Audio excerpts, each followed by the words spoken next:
Donald Trump a déclaré que cette prédiction était un choc électoral et il avait 100% raison. Malgré le fait que presque tous les sondages nationaux le donnaient en retard avant le début du scrutin, Donald Trump est désormais le président élu Trump. Mesdames et messieurs, le président élu des États-Unis, l'Honorable Donald John Trump.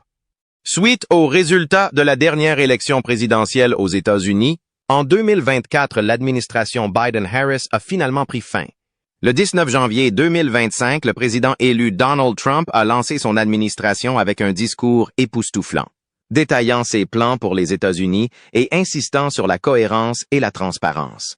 Pendant chaque jour de l'administration Trump, je ferai tout simplement passer l'Amérique en premier. L'administration dirigée par Trump créera-t-elle une meilleure Amérique? Quels indices subtils ont suscité l'ovation et les acclamations de la foule américaine dans son discours? Rejoignez-nous pour discuter des détails choquants du discours inaugural de Trump. Le parcours du magnat à la présidence. La présidence de Donald Trump a été marquée par de graves divisions. Certains affirmant qu'elles avaient de profondes racines dans les divisions raciales et les tendances misogynes. Pourtant, il est à nouveau président. La perspective de voir Kamala Harris devenir présidente était-elle si irréaliste? Ou peut-être que Trump n'était pas si mauvais que ça? Pour parler d'un homme qui n'a pas peur de faire avancer ses projets et ses objectifs pour les États-Unis de manière agressive, il suffit de regarder Donald Trump, un ancien président de la Fédération, né à New York, dans le quartier du Queens, le 14 juin 1946. Donald est né de Fred Trump et de Mary Ann McLeod Trump dans une famille de 5 enfants. Il a eu le luxe d'avoir des frères et sœurs dès son plus jeune âge, ce qui lui a inculqué l'importance de la camaraderie, de l'amitié et de la famille. Pour un homme né dans un milieu privilégié, il était difficile pour certains Américains de croire qu'ils pouvaient comprendre la situation critique des Américains issus d'un milieu modeste. Comment expliquer à quelqu'un devenu millionnaire à 8 ans que l'essence n'est pas assez abordable? À 8 ans, il est déjà millionnaire. Le Times a rapporté que Trump s'était livré à ce qu'il a décrit comme des stratagèmes fiscaux douteux dans les années 1990. Son père était un homme qui accordait beaucoup d'importance à l'apprentissage. Donald a donc suivi des cours intensifs. Il a d'abord fréquenté l'école Kew Forest jusqu'à la 7e année. Mais Donald n'était pas un enfant ordinaire. Il était très difficile, presque impossible à maîtriser. Son père savait qu'il devait le dresser comme on le ferait avec un poulain. Il l'inscrit alors dans une école militaire pour terminer ses études secondaires. Après l'école, il opte pour une carrière dans le show business. Mais ça ne marche pas. Il a donc abandonné cette activité et s'est consacré à l'entreprise immobilière de son père, qui l'avait toujours passionné. Il aurait pu être enrôlé dans l'armée avant de se lancer dans l'immobilier, mais on lui a diagnostiqué une maladie rare appelée exostose, une tumeur osseuse bénigne qui provoque la croissance de bosses osseuses sur un os existant. Il a donc fui la guerre du Vietnam. Il s'est lancé dans l'entreprise à 22 ans, suivant les traces de son père et apprenant les ficelles du métier. Au bout de 3 ans, il a repris la société de son père et a changé son nom de Trump Management en Trump Organization. Son père l'a jugé prêt à prendre la direction de l'entreprise, car il avait pris le temps non seulement d'apprendre le métier, mais s'était également consacré à l'obtention d'une licence en sciences et en économie à l'Université de Pennsylvanie en 1968. 2 ans plus tard, il a été transféré à la Wharton School of Finance and Commerce de l'Université de Pennsylvanie. Vous ne trouverez pas de gens à peine qui disent « Eh bien, j'étais un très bon ami de Donald. J'étais dans une fraternité avec lui où nous nous fréquentions. » Il n'a rien fait de tout cela. Il s'est bâti une réputation d'homme d'affaires, de promoteur immobilier et de personnalité médiatique. De 2004 à 2015, il a coproduit et animé l'un des classiques américains, The Apprentice. En 2017, Trump a été élu président des États-Unis, devenant ainsi le 45e président de la Fédération. Il était déjà une célébrité et le magnat de l'immobilier chéri des États-Unis avant même de devenir président. Les Américains savaient donc à quoi s'attendre en termes de personnalité. Comment a-t-il navigué dans les eaux troubles de la politique lors de sa première incursion?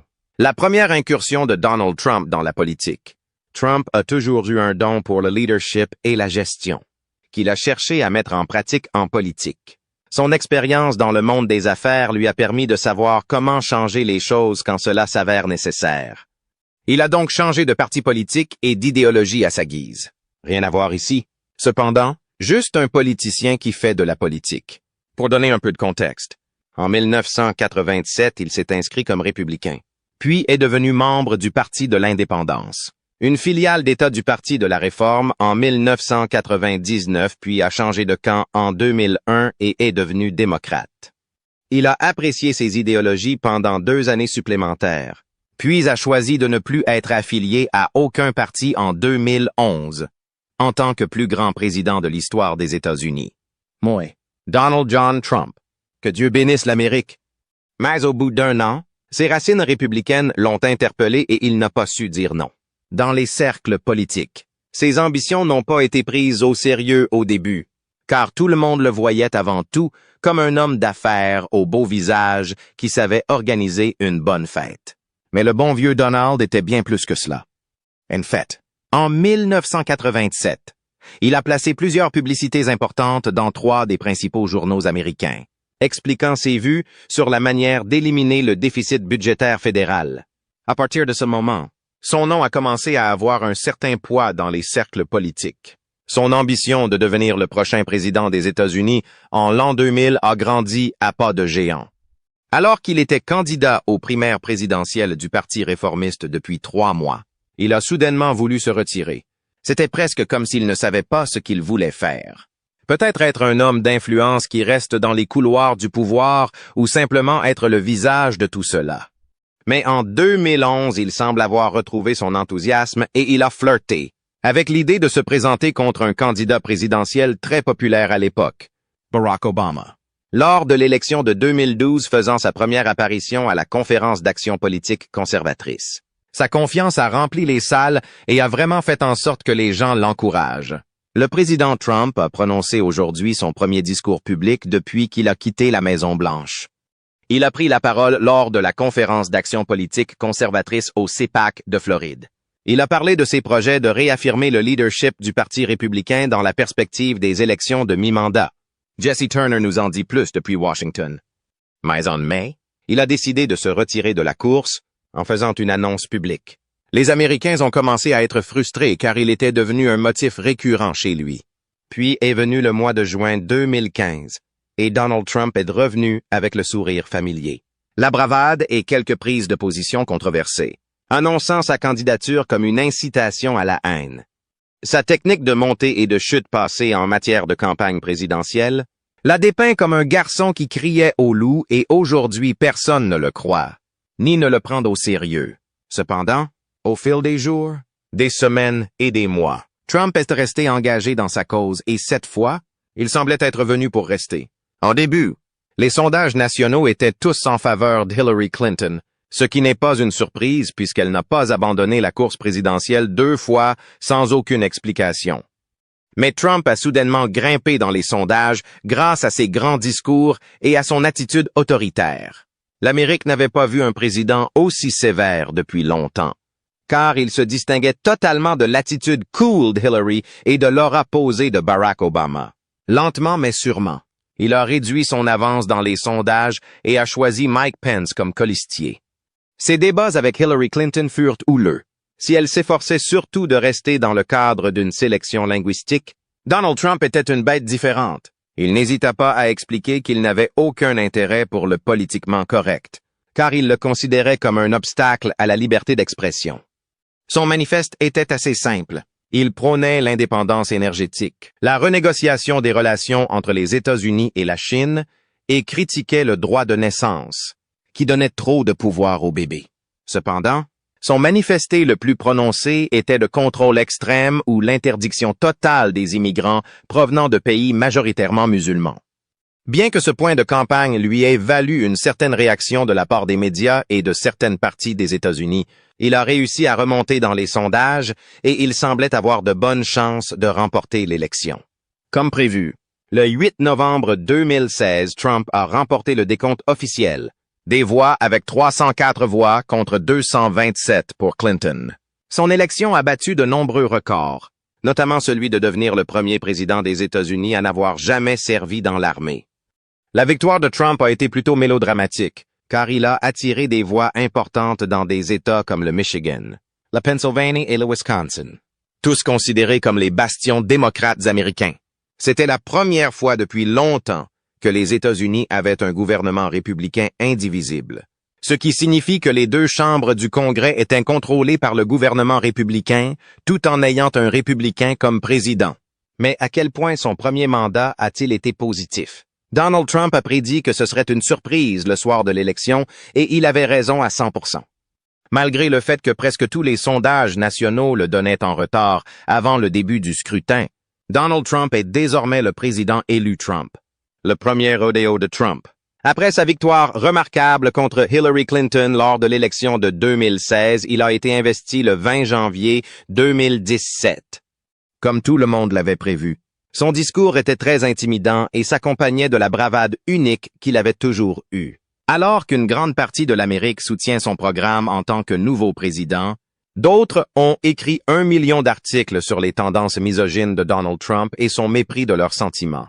Au cours de ses premières semaines en tant que président, il a signé plus de 4 décrets, notamment autorisant des procédures provisoires en prévision de l'abrogation de la loi sur la protection des patients et les soins abordables et du rétablissement de la politique de Mexico, le renforcement de la sécurité aux frontières et la planification du processus de construction du mur le long de la frontière américaine. Le rétablissement de la politique de Mexico a suscité beaucoup d'attention. Cette politique est également appelée la règle du bâillon mondial. Elle a été créée sous l'administration de Ronald Reagan en 1985 et l'Agence des États-Unis pour le développement international l'a toujours mise en œuvre sous les administrations républicaines suivantes. Cependant, cette politique a été suspendue sous tous les gouvernements démocrates. Elle est assez simple dans ses termes. Elle stipule que toute organisation non gouvernementale recevant un financement pour les soins de santé mondiaux du gouvernement des États-Unis ne peut pas ouvertement soutenir ou prescrire l'avortement comme solution à la planification familiale. Cependant, ces politiques semblent heurter chaque parti politique de manière différente, ce qui est assez évident si l'on considère la révision délibérée de cette politique sous chaque président démocrate depuis Bill Clinton en 1993 et Barack Obama en 2009. Bien que cette politique paraisse un peu trop stricte, elle prévoit une exception considérable pour les cas où la procédure peut être mise en œuvre, notamment en réponse à des rapports sexuels forcés, à l'inceste ou à des situations mettant la vie en danger. Il ne fait aucun doute que son départ a été difficile, en particulier avec la manifestation de la Marche des femmes qui a eu lieu juste un jour après son entrée en fonction. C'est le nouveau visage de ce que ces manifestants appellent la résistance américaine. Des dizaines de milliers de manifestants de tous les États-Unis, issus de groupes disparates, sont unis par leur opposition à Donald Trump. À l'époque, il s'agissait de la plus grande manifestation d'une journée jamais organisée dans l'histoire des États-Unis. Il s'agissait d'un avertissement sévère adressé à son administration. Le droit des femmes est un droit humain. Cette manifestation a été perçue comme une projection des conséquences de certaines de ses campagnes, au cours desquelles il a évoqué des concepts qui semblaient déplacés aux yeux des femmes. Son premier rodéo en tant que fonctionnaire du gouvernement a eu lieu dans la plus haute fonction qu'un homme ait jamais connue. Il était président du monde libre. On peut se demander s'il avait le pouvoir de s'attaquer à tout ce que la fonction lui imposait. Même si ses débuts ont été difficiles, il a trouvé son équilibre et a reconquis le cœur de la plupart des Américains. Vous savez ce qu'on dit, quand on perd, on gagne. Il y avait encore des gens qui trouvaient sa politique épouvantable, mais il a maintenu le cap. Malgré des débuts difficiles, il a apporté de réelles améliorations aux politiques commerciales et mis en œuvre des réformes fiscales, réduisant l'impôt sur les sociétés de 35% à 20 et 1%. L'expansion économique était à son apogée dans l'histoire américaine lorsque Donald Trump a pris ses fonctions. Il a donc reconnu l'importance des réductions d'impôts et a donc fait passer les lois sur les réductions d'impôts et l'emploi. Les médias cherchaient un nom pour cette mesure et l'ont baptisé Trump Tax Cut. Trump a apporté de grands changements à la politique fiscale, réduisant le montant des impôts payés par les grandes entreprises et les particuliers, ce qui signifie que les gens ont payé moins d'impôts qu'auparavant. Cependant, comme pour toute politique gouvernementale, certaines personnes n'ont pas pu la soutenir. Les critiques estimaient que cette réforme était plus favorable aux entreprises et aux sociétés, ce qui rendait les riches encore plus riches.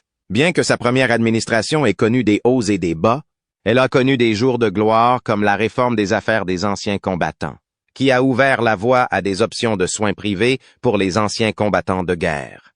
La réforme des affaires des anciens combattants a créé de nouvelles prestations qui ont permis aux anciens combattants admissibles d'accéder à des soins urgents et non urgents pour des maladies ne mettant pas leur vie en danger, dans le réseau de prestataires communautaires des affaires des anciens combattants. Alors que le discours d'investiture de Donald Trump était axé sur l'immigration et l'économie, le 47e président des États-Unis a déclaré qu'il allait également commencer à apporter des changements pour réformer le système de santé publique. De plus, son opération Warp Speed a permis le développement et la distribution rapide de vaccins contre la COVID-19 en réponse à la pandémie. Bien qu'il ait pu être un homme controversé, son influence sur la politique américaine ne peut être sous-estimée.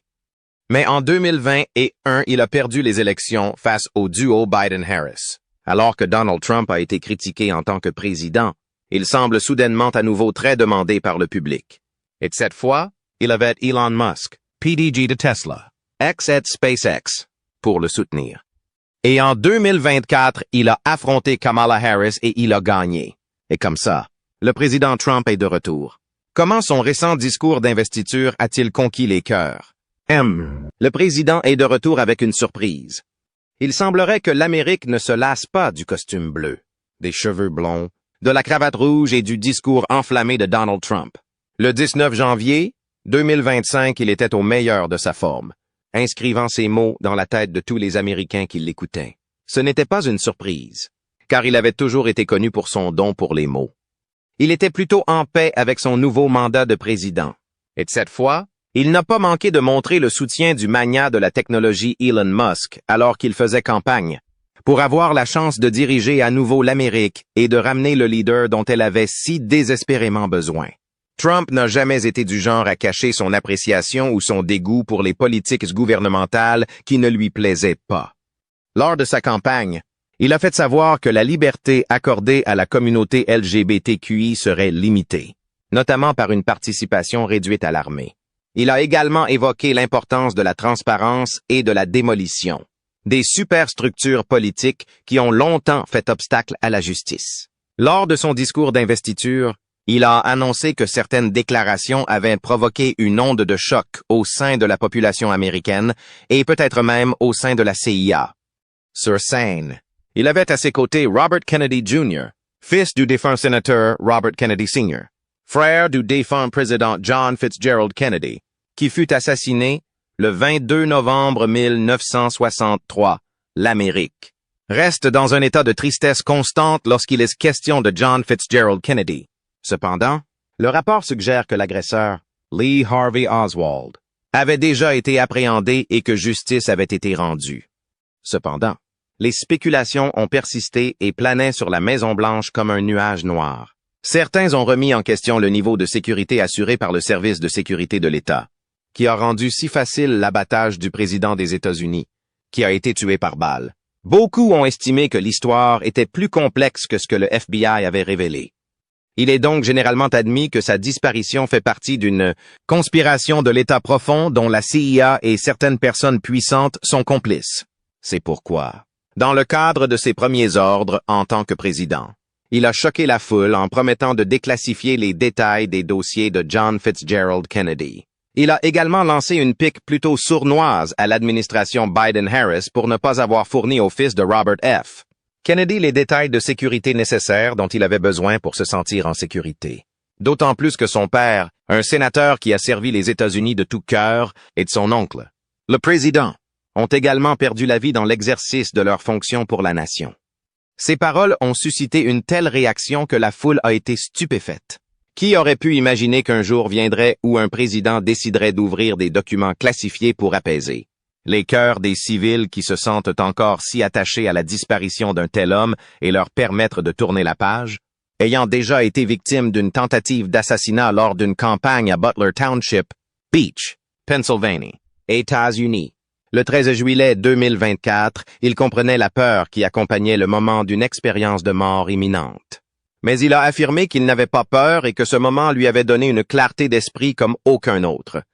Au cours de son discours, Il n'a pas manqué de remercier tous ceux qui ont soutenu son rêve de diriger à nouveau le monde libre et de mettre en œuvre de nouvelles idées et politiques en faveur du développement du pays et du monde en général.